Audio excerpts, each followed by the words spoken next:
Pertanyaan yang ke-11, bagaimana perbedaan Syiah dengan Sunnah fi mas'alatil qiyam, dalam permasalahan salat tarawih qiyam Ramadan? Maka begitu pun di dalam salat tarawih selalu mereka dalam keadaan kebid'ahan pula. Maka salat tarawih telah kita bahas di pelajaran kemarin bahwa salat tarawih adalah sunnah muakkadah. Bahkan dinukilkan ijma', seperti yang menukilkan dari kelompok Abu Hanifah dan juga Imam An-Nawawi dari kelompok Imam Asy-Syafi'i, mengatakan ijma' kaum muslimin bahkan as-sahabah bahwa salat tarawih sunnah. Ada dalil ijma'. Amma dalil minal hadis Abi Hurairah muttafaqun alaih. Namun di riwayat Imam Muslim lebih jelas seperti di pelajaran pagi tadi, maka Rasulullah sallallahu alaihi wasallam yuraghibu fi qiyami Ramadan malam ya'mur bil azimah. Bahwa maknanya bahwa Nabi Muhammad sallallahu alaihi wasallam sangat mentarghib, menganjurkan untuk melaksanakan qiyamul lail yang mana dia itu bukan diperintahkan yang wajib. Kemudian berkata, man qama Ramadan imanan wa ihtisaban ghufira lahu ma taqaddama min dzambi. Barang siapa yang melaksanakan qiyam Ramadan, dia akan diampuni dosa-dosanya. Dan begitu pun di dalam hadis Aisyah yang banyak riwayatnya muttafaqun alaih, menceritakan bagaimana Nabi melaksanakan sholat malam. Kemudian diikuti jadilah sholat tarawih karena kebetulan di bulan Ramadan di akhirnya dan Nabi dalam keadaan iktikaf di masjid. Maka di malam yang pertama mulai Nabi sholat diikuti. Malam yang kedua diberitahu oleh para sahabat, aku sholat malam bersama Nabi, maka banyak yang datang ke masjid. Di malam yang ketiga lebih banyak lagi. Maka di riwayat di malam yang keempat Nabi tidak keluar. Dan para sahabat lebih banyak jumlahnya dari malam-malam sebelumnya. Maka ada yang melempar-lempar ke kemah Nabi, membangunkan. Nabi tahu tidak tidur. Maka setelah sampai sholat fajar, Nabi tidak sholat malam tersebut bersama jamaah.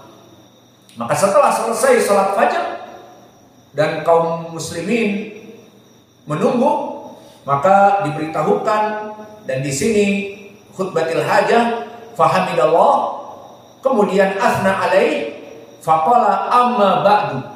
Maka amma ba'du. Kemudian setelah itu disebutkan, ini a'lamu mada sana'tumul barihah. Aku mengetahui apa yang kalian laksanakan kemarin. Walakin taraktu ini khasyitu an yufridu alaikum falam istata'tum. Maknanya aku takut jika aku melaksanakan sholat terus menerus, kalian akan menganggap ini wajib dan akan diwajibkan oleh Allah, maka lebih baik aku tinggalkan, takut kalian tidak mampu. Maka terbayang ya ibadah Allah, bagaimana sholat tarawih kalau diwajibkan, harus berjamaah di masjid misalnya, diwajibkan. Maka sholat yang berjamaah yang alhamdulillah tiap hari 5 waktu, di antara manusia kaum muslimin banyak yang tidak sholat berjamaah ataupun tidak sholat sama sekali. Maka bagaimana dengan sholat tarawih jika diwajibkan? Maka Nabi mengatakan, falam istata'tum, kalian tidak akan pernah mampu. Maka salat tarawih adalah sunnah muakkadah. Walakin inda Syiah, fa salat tarawih inda Syiah bid'ah. Dia adalah perkara yang bid'ah muhdatsah, perkara yang diada-adakan. Dan dalilnya dari mereka adalah karena al-bughd, karena hawa nafsu dan iri dan dengki, wal kadhib, dan begitu pun dari kedustaan. Maka ucapan mereka ini telah dibantah oleh para ulama, terutama oleh Syekhul Islam Ibnu Taimiyah, yang mana dibantah di dalam kitabnya Minhajus Sunnah. Maka Imam Ibnu Taimiyah telah membantah kelompok Asy-Syiah Ar-Rafidhah, yang mana mereka menganggap bahwa sholat tarawih itu adalah bid'ah. Faqala Syekhul Islam, berkata Ar-Rafidah, bahwa mereka mengatakan sholat tarawih berjamaah di bulan Ramadan bid'ah. Maka dijawab oleh Syekhul Islam, apa-apa yang mereka katakan dari kelompok ahlul bid'ah yakni Asy-Syiah yang menyesatkan ad-dhalal, bahwa ini semuanya adalah kedustaan kepada Nabi, di mana mereka mengatakan ini adalah perkara bid'ah, di mana Nabi tidak pernah melaksanakannya namun Umar yang melaksanakannya, maka mereka dalam keadaan kedustaan. Berapa hadis yang menyebutkan tentang permasalahan ini seperti yang tadi kami sebutkan. Man qama Ramadan imanan wa ihtisaban ghufira lahu ma taqaddama min dambi. Dan bagaimana kisah pertama terjadinya sholat tarawih dan Nabi meninggalkannya dikarenakan takut diwajibkan. Idan aqul fa in kanat la tadri fatilka musibah. Fa in kunta tadri fal musibah aqdam. Idan fa in kunta la tadri fatilka musibah. Idza anta la tadri ya ayyuhas syiah bi anna Rasulullah sallallahu alaihi wasallam yusalli tarawih khilal 3 wa 4 ayyam, maka musibah. Wa in kunta tadri fal musibah aqdam. Dan lebih parah lagi jika kalian di sini mengetahui namun mendustakan, maka ini lebih parah. Fahada qaul Syekhul Islam lihaula ar-rawafid, fa in kunta la tadri fatilkal musibah. Jika kamu tidak mengetahui bahwa Nabi dulu sholat tarawih dan meninggalkannya makhafatan minal wujub, faidan musibah. Walakin wa in kunta tadri fal musibah a'dham. Namun jika kamu mengetahui, maka ini musibah yang lebih besar lagi. Faidan haula ar-rawafid al-kadzabun yaqulun salatu tarawih bid'ah min fi'li Umar. Kaifa min fi'li Umar? Li'anna Umar alladhi yaqul kama ja'a fil ahadits nikmatul bid'ah hadhihi. Undur Umar alladhi qala nikmatul bid'ah. Umar alladhi qala salat tarawih bid'ah. Fakariha Umar wa ju'ila Umar qabshil fida. Maka dijadikan Umar sebagai kambing hitam, bahwa dia yang menyebutkan bid'ah. Undur Umar alladhi qala bid'ah idan khalas salat tarawih bid'ah. Maka perkataan mereka ini adalah perkataan yang sangat salah dan jauh dari kebenaran. Maka telah datang hadis-hadis dari Nabi bagaimana Nabi mengajarkan kepada kita untuk sholat tarawih dan ditinggalkan sengaja oleh Nabi dikarenakan takut diwajibkan dan dihidupkan kembali di zaman Umar seperti hadis yang diriwayatkan oleh Imam Al-Bukhari mu'allaqan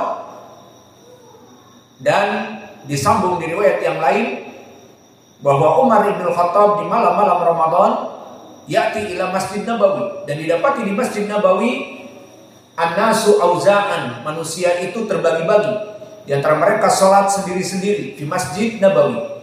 Faqala Umar lau jama'tum ala imamin wahidin la afdal. Maka dia sebagai pemimpin kaum muslimin melihat maslahah wa mafsadah. Al-an fi Masjid Nabawi kullu wahid yusalli fi shaf, kullu wahid yusalli wa khalfahu ithnan aw thalatha. Idan hunak yusalli, hunak yusalli, hunak yusalli. Maka semua orang salat dengan imamnya masing-masing.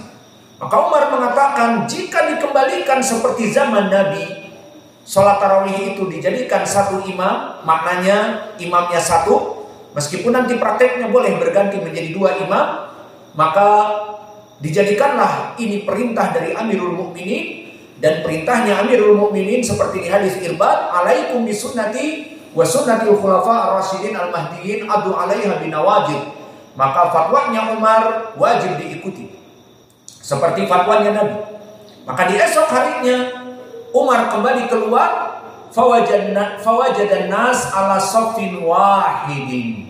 Didapati manusia seperti di zaman Nabi dulu, sholat tarawih dengan shaf yang satu, seperti Nabi dulu imam dan para sahabat yang lain makmum. Dan begitu pun Umar di saat masuk ke Masjid Nabawi, dilihat karena dia memerintahkan, dipimpin oleh dua imam yang bergantian. Pertama Ubay ibnu Ka'ab, imamnya Qura di zaman sahabat. Dan yang kedua Tamim ibnu Aus ad-Dari. Maka ini bergantian dua imam ini untuk melaksanakan sholat tarawih. Maka inilah dari sunnah, tidak dari kebid'ahan. Adapun kelompok Syiah memang membenci dari ahli sunnah, maka dia akan mencari-cari. Mereka mengatakan kelompok Syiah bahwa sholat tarawih adalah bid'ah dengan dalil ucapan Umar, nikmatul bid'ah hadihi. Dan Nabi dulu meninggalkannya dan Umar menghidupkannya. Maka inilah perbedaan yang jelas antara kelompok Syiah di dalam permasalahan Ramadan. Maka mereka melaksanakan kebid'ahan di puasa, yaf'alunal bid'ah fis siyam wa kadzalika bid'ah fil qiyam. Di dalam siam dengan mengakhirkan berbuka, dan di dalam salat dengan membid'ahkan salat tarawih. Dan prakteknya barakallahu fikum kami mendapati di Sana'a dulu, maka mereka masjid-masjid Syiah di saat Ramadan dibuka sampai salat Isya. Setelah salat Isya bahkan kami dapati tidak ada salat jamaah Isya. Mereka salat maghrib kemudian masjid mereka digembok. Di saat kita ingin salat Isya kemudian salat tarawih, digembok masjidnya. Tidak ada. Dan kami menanyakan kenapa tidak ada salat Isya. Tidak ada. Mereka pada salat di masjid jami' mereka, kelompok Syiah Rafidhah di sana. Lalu di sini sudah ditutup agar orang tidak salat tarawih setelahnya. Kalau salat Isya nanti pada nunggu salat tarawih. Maka ditutup masjid gara-gara takut salat tarawih. Akhirnya mereka salat berjamaah di masjid jami' mereka yang besar di Babil Yaman, tempatnya gembong-gembong mereka di sana. Maka masjid-masjid kecil ini, surau-surau ataupun masjid kecil ditutup agar tidak ada orang yang sholat Isya kemudian menunggu sholat tarawih, karena menurut mereka sholat tarawih adalah bid'ah. Maka inilah jawaban yang ke-10 dan ke-11, bahwa kelompok Syiah berbeda dengan kita dari qiyam dan dari asyam. Dari qiyam maknanya sholat tarawih mereka mengatakan bid'ah, dan dari qiyam dan dari siam mereka melaksanakan iftar, diakhirkan menunggu sampai bintang-bintang terbit. Wa naktafi ila huna wa jazakumullahu khairan wa barakallahu